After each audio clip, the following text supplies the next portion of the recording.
government research rather than academic research, so there's fairly obvious, transferability of the research skills from the PhD. Problem identification,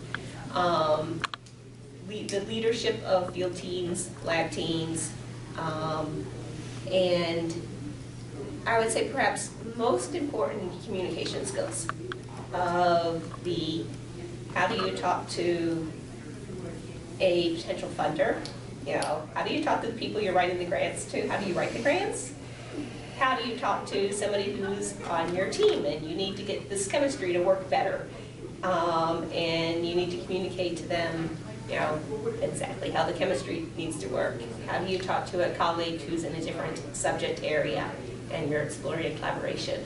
You might have never worked with scissors or whatsoever, and then you need to start troubleshooting and trying, and since they're giving you a bunch of money but they want to see results, it's like, so you need to figure out how to do it, but also something which I think the only lag you might end up in grad school is you need to really obey deadlines. But with industry, it doesn't work. You have a deadline and the report needs to be due on that deadline. So you need to constantly work with new research. So you need to work in a team because you might need to consult your coworker. You need to interact and make sure everything works efficient.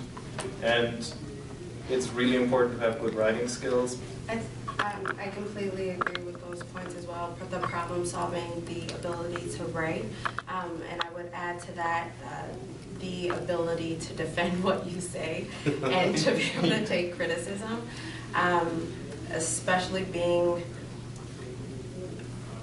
I feel like especially being in a government position and with air quality and dealing with air pollution, we are in a field that can be so controversial sometimes because it's dealing with people's health and because it can be a very obvious problem when it is a problem.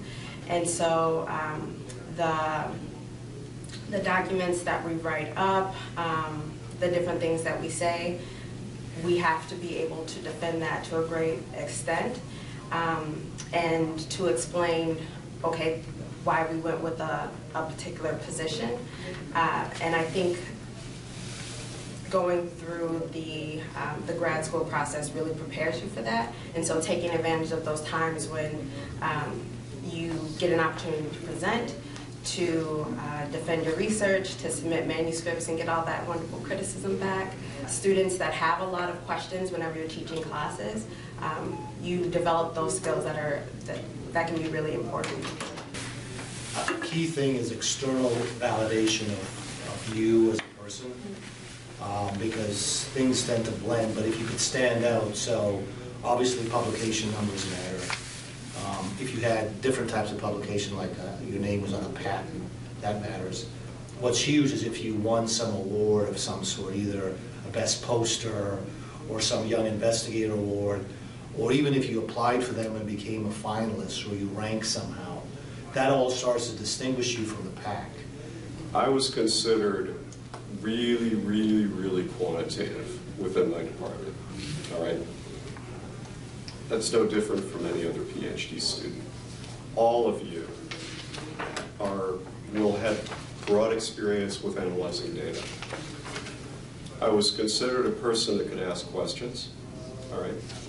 All of you will have that because that's what getting a PhD is largely about.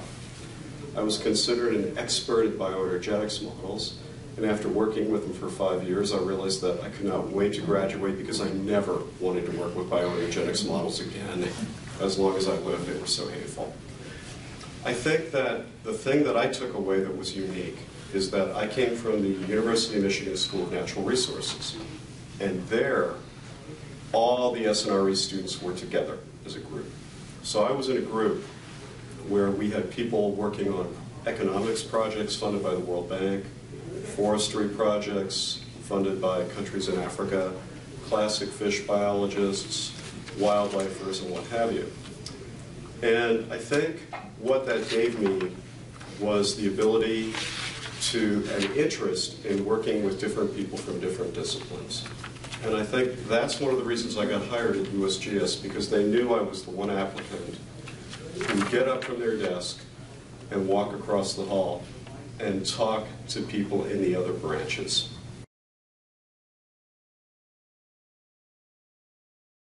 I guess I'm not sure that people would automatically assume that PhDs have those communication skills. And in fact, sometimes that's something that there can be a stereotype about. So it is important to say, hey, here's evidence that I can do this. Here, I've taught.